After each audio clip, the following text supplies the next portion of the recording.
Police का इंतजाम ही नहीं किया होता इस कार्यक्रम में। क्यों, कितनी पुलिस लगाई तुमने? धक्का खाते रहे हम लोग। सब पुलिस कमीशन ले रही है, हथेली गरम पुलिस नरम। अभी आप सुन रहे थे उत्तर प्रदेश के पूर्व मुख्यमंत्री अखिलेश यादव का बयान। हालांकि अखिलेश यादव अपनी शैली और सहजता के चलते गंभीर से गंभीर बात को बहुत ही सहज रूप में कहने के लिए जाने जाते हैं, लेकिन उन्होंने जो बात कही और जिस सलीके और सादगी से कही, मामला उससे कहीं ज्यादा गंभीर है। क्या वाकई उत्तर प्रदेश की पुलिस, उत्तर प्रदेश के पूर्व मुख्यमंत्री और उत्तर प्रदेश की सबसे बड़ी पार्टी के सबसे प्रमुख नेता का सुरक्षा को लेकर के कोई लापरवाही बरत रही है? क्या उत्तर प्रदेश की पुलिस ने अखिलेश यादव को लेकर के जो इंतजाम होने चाहिए वो इंतजाम करने को बहुत गंभीरता से नहीं लिया? मैं चाहता हूं कि इस बात को आप फिर से सुने और फिर इसका विश्लेषण करते हैं। पुलिस का इंतजाम ही नहीं किया होता इस कार्यक्रम में। बताइए, एक कार्यक्रम में मैंने पुलिस नहीं देखी।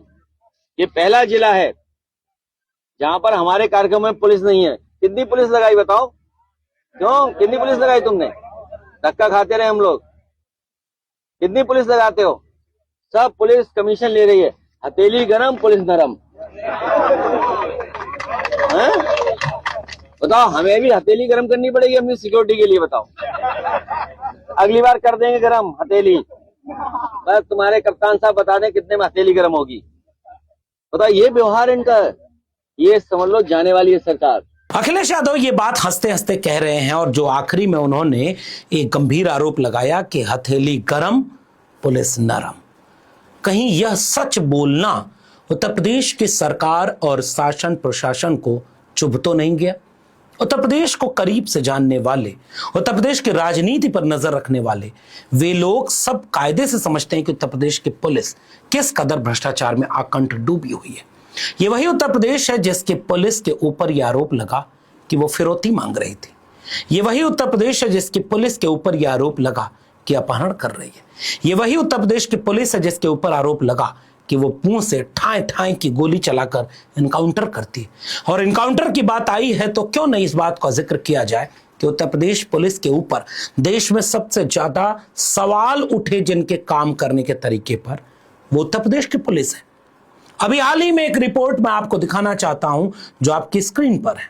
तुम लोग पुलिस से घिर चुके हो, लिखना पड़ा भारी। इलाहाबाद हाई कोर्ट ने पुलिस को लगाई फटकार। जनसत्ता की 20 फरवरी 2026 की इस खबर के मुताबिक पीठ ने बहराइच के पुलिस अधीक्षक को 2 सप्ताह के भीतर व्यक्तिगत हलफनामा दाखिल करने और ऐसा करने में विफल रहने पर अदालत के समक्ष पेश होने का निर्देश दिया है। इलाहाबाद हाई कोर्ट ने एफआईआर में हिंदी फिल्म के डायलॉग के लिए पुलिस को फटकार लगाई।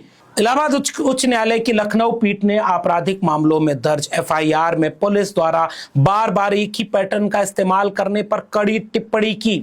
अदालत ने एफआईआर को बेतुका और जमीनी हकीकत से मेल न खाने वाला साबित किया। ये वही उत्तर प्रदेश का न्यायालय है जिसने पहले भी कई बार उत्तर प्रदेश पुलिस के ऊपर गंभीर टिप्पणियां की हैं और गंभीर टिप्पणियां करते हुए पुलिस हथेली गरम पुलिस नरम इस आरोप से क्या चिढ़ गई है? क्या चिढ़ गई है उत्तर प्रदेश पुलिस और विपक्ष के नेताओं से इस कदर ऐसा रवैया अख्तियार करेगी? हालांकि पुलिस में अधिकांश लोग अच्छे होते हैं, लेकिन उनकी उस अच्छाई का हम क्या करेंगे कि अगर हुकूमत उनसे गलत करवाए तो वो चुपचाप गलत कर रहे हैं। ऐसी भी क्या नौकरी, ऐसी भी क्या जमीर बेचकर वहां पड़े रहना। लेकिन मैं एक बार यह भी सोचता हूं और आपके लिए एक सवाल की तरह से छोड़कर जा रहा हूं कि इतना गलत, मतलब आप गलती की इंतहा देख लीजिए। जाति देख करके पोस्टिंग, जाति देख करके प्रमोशन। किसी भी पुलिस के एक सिपाही को पकड़ लीजिएगा, एक दरोगा को अगर अकेले में बैठा लीजिए, नाम न बताने की शर्त पर वो ये आपको बता देगा चौकी नहीं मिलेगी अगर पैरवी और अमाउंट हथेली गरम न की जाए। सबकी कहानी है।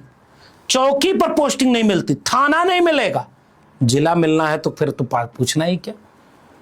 और चुनाव में ड्यूटी लगेगी तो जाति और धर्म देखकर, थाना और चौकी पर पोस्टिंग होगी तो जाति धर्म देखकर, इनकाउंटर होगा तो जाति धर्म देखकर, बचा क्या। लेकिन आईएएस एसोसिएशन, आईपीएस एसोसिएशन चुपचाप जी हजूरी करने में सत्ता के सामने इतना कमजोर बन जाएगा, कोई जबान नहीं खोल पाएगा। माना कि नौकरी करनी है, माना कि डर है, लेकिन डर से लड़ना तो कम से कम एक देश की सबसे बड़ी परीक्षा की तैयारी करके आप इतने बड़े ओहदों पर पहुंचते हैं और आप सच नहीं बोल पाते। आप निडर होकर के यह नहीं बोल पाते कि शासन प्रशासन का दुरुपयोग सरकार कर रही है। अखिलेश यादव ने यही तो बात की और इसीलिए अखिलेश यादव ने कहा कि भाई आप पुलिस नहीं लगा रहे हो, एसपी साहब बता दो कितने में गर्म होते हैं हथेली, अब उतना हम इंतजाम कर देंगे। लेकिन ये उनके अपने कहने की शैली है। पुलिस सुरक्षा के लिए होती है, लेकिन जब कोर्ट कह रहा है कि आप ऐसा फर्जी से फर्जी, दुनिया में इससे घटिया स्क्रिप्ट आज तक नहीं लिखी गई। हमारे एमए के एक प्रोफेसर थे, वो जब क्लास में पढ़ाने आते थे तो एक बहुत पुरानी सी कॉपी का नोट्स लेकर आते थे और नॉस्टैल्जिक होकर के कहते थे कि मैं इस नोट्स से, बहुत घटिया सा नोट्स था, नॉस्टैल्जिक होकर के कहते थे कि इस नोट्स से मैं इसलिए पढ़ाता हूं क्योंकि ये एमए में मैंने बनाया था, 40 साल पुराना। तो सामने से एक बार एक बच्चे ने पूछ दिया कि सर अब तो 40 साल आप एक ही नोट से पढ़ा रहे हो, बदल तो लेते, थोड़ा अपडेट कर लेते, थोड़ी नई भाषा, थोड़ी नई शैली आ जाती। नाराज हो गए प्रोफेसर साहब, कह जाओ पढ़ाऊंगा ही नहीं, निकल गए क्लास से। पुलिस कई सालों से एक ही शैली में एफआईआर लिखती है। मुखबिर की सूचना पर पुलिस टीम मौके पर पहुंचती है, अपराधियों को सरेंडर करने की चेतावनी देती है, चेतावनी को नजरअंदाज करते हुए अपराधियों की तरफ से फायर झाग दिया जाता है। जवाबी कार्रवाई में एक अपराधी मारा जाता है और दूसरा उसका साथी अंधेरे का फायदा उठाकर फरार हो जाता है। अब आप सोचिए, इसी स्क्रिप्ट पर उत्तर प्रदेश का बता रहा हूं, बाकी देश में मैं गारंटी नहीं लूंगा कि यही फॉर्मेट है कि नहीं। कई दशक से यही पुलिस का एफआईआर या प्रेस नोट या एनकाउंटर का दलील होती है। कल्पना करके देखिए, आज तक बदला ही नहीं, क्योंकि यह सब प्रायोजित, अधिकांशतः प्रायोजित होता है और इसमें ज्यादा दोषी पुलिस वाले नहीं है। उनका दोष तो केवल इतना है कि वो नौकरी करते करते नौकर बन गए। जमीर मतलब सच बोलते कि गलत को गलत और सही को सही, क्योंकि जिस संविधान की शपथ लेते हैं आप, उसमें आपका कोई दुरुपयोग करे तो एक सीमा के बाद तो सही बोल दो, इतना तो दोष आपका मैं मानूंगा। आप नहीं बोलते, जाति धर्म देख करके पोस्टिंग, डिग्री और ड्यूटी लगती है, आप चुप रहते हैं। आप इस बात में चुप रहते हैं कि जैसे अगली बार आपका नंबर आएगा तो आपके साथ नुकसान ना हो, क्योंकि आपको भी गुजरात के संजीव भट्ट की याद आती है, हेमंत करकरे की याद आती होगी, और इस बात में कोई दो राय नहीं है। इसलिए कभी आप मुंह से गोली चलाते हैं, ठाए ठाए, इसलिए कुछ भी करते हैं। कल्पना करिए कि यह वीडियो उत्तर प्रदेश की है, जिसमें एक कम उम्र का नौजवान, 3 मुसलमान, उनमें से एक आध की उम्र तो उससे दुगनी होगी, स्कूटी से वो जा रहा है, वो तीनों मुसलमान दाढ़ी टोपी वाले सड़क से गुजर रहे हैं। तो वो चाहता तो चुपचाप हॉर्न बजा के किनारे से निकल जाता, उसने रोका, स्कूटी खड़ी की, तीनों को गालियां देते हुए बेरहमी से पीटा। वीडियो वायरल है, कोई पकड़ाया। ये भर कौन रहा है? क्योंकि पुलिस को मुख्यमंत्री बिष्ट कहते हैं कि हमारा वो पहलवान है पुलिस वाला, इसलिए उसकी बोलने की शैली ऐसी। पुलिस की ड्यूटी कांवड़ में पैर धोने की लगाई, सब चुपचाप पैर धोने लगे। पुलिस की ड्यूटी विपक्षी दलों को परेशान करने में लगाई, सारे करने लगे। सरकार ने कहा 10 को करना, पुलिस वाले कुछ प्रमोशन के लालच में 50-50, 100-100 को करने लगे। चुप रहे, सब जगह चुप रहते हैं आप। उसमें जो अच्छे पुलिस वाले हैं वो भी चुप रहते हैं, करें क्या बेचारे। सरकार बदले तो कोई पोस्टिंग मिले, सरकार बदले तो कुछ हो। और आज थाने, पुलिस, जिला कौन चला रहा है और इसमें पीडीए कितने हैं? ये सारे सवाल उत्तर प्रदेश की राजनीति में अब ज्वलंत सवाल बनते जा रहे हैं। और इन ज्वलंत सवालों के बीच उत्तर प्रदेश के पूर्व मुख्यमंत्री का यह आरोप कि उनकी सुरक्षा को लेकर खिलवाड़ कर रही है उत्तर प्रदेश की पुलिस, ये कोई सामान्य प्रक्रिया नहीं है। और इसका मूल वजह जानते हैं क्या है? इन तस्वीरों और वीडियोस को देखिए। अखिलेश यादव उत्तर प्रदेश के ऐसे लोकप्रिय नेता हैं जो आज देश के युवाओं के ही नहीं, किसानों, नौजवानों, मजदूरों और पीडीए की आन बान शान बन चुके हैं। जहां जाते हैं रास्ते पर खड़े होकर कोई ना कोई स्वागत करने, कोई ना कोई उनको सम्मानित करने, उनसे मिलने, उनसे तस्वीर लेने के लिए खड़ी हो जाता है। एक पुरानी वीडियो कुछ दिन पुरानी है, जरा मैं आपको दिखाता हूं कि कैसे कुछ लोग जब मिलने के लिए आए और उन्होंने रोका, भैया भैया करके, कोई भी रुकवा लेता है, फिर वो शीशा गिराकर कई बार नीचे उतर कर मिलते हैं और बुला बुला कर देखिए कैसे फोटो खिंचवाते हैं और समोसा मंगवा कर, कोई तारीफ करता है कि यहां समोसा अच्छा है, मंगवा कर इसको खाते हैं। ये सहजता, ये विनम्रता, यह आम लोगों के बीच आम हो जाना, विशिष्ट नहीं रहना और इतनी सहजता की जो मिले उसे अपना बना लेना, यह लोगों के बीच अखिलेश यादव की लोकप्रियता को कई गुना बढ़ाते जा रही है।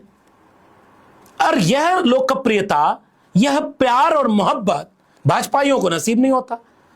अब इस स्तर पर उतर करके क्या जहां अखिलेश यादव जाएंगे वहां इंतजाम नहीं होंगे? ये सवाल उत्तर प्रदेश की राजनीति ही नहीं, पूरे देश की राजनीति के लिए एक चिंता का विषय है। राजनीति का स्तर दिन पे दिन गिरता जा रहा है। चुनाव जीतने के लिए जिस उत्तर प्रदेश में फॉर्म 7 के नाम पर वोटर लिस्ट से नाम कटवाए जा रहे हो, चुप है सारा सिस्टम, क्योंकि सिस्टम बीजेपी के इशारे पर यही काम करने में लगा है। भाई बड़े बड़े अधिकारी, secretary, joint secretary, DM, SP, उनको नहीं पता होगा कि उत्तर प्रदेश में हो क्या रहा है, कितना चुनाव पहले हरवाया गया, कितना आगे हरवाने की प्लानिंग है। आरएसएस, बीजेपी और एबीवीपी क्या करती है, उसको करने देना है। विपक्ष कुछ करे तो उसके ऊपर कितना अत्याचार कर देना है। ये सब लोग क्या अधिकारी लोग नहीं जानते? उनका जमीर कब जागेगा? या ऐसी नौकरी करके भी क्या मिलेगा?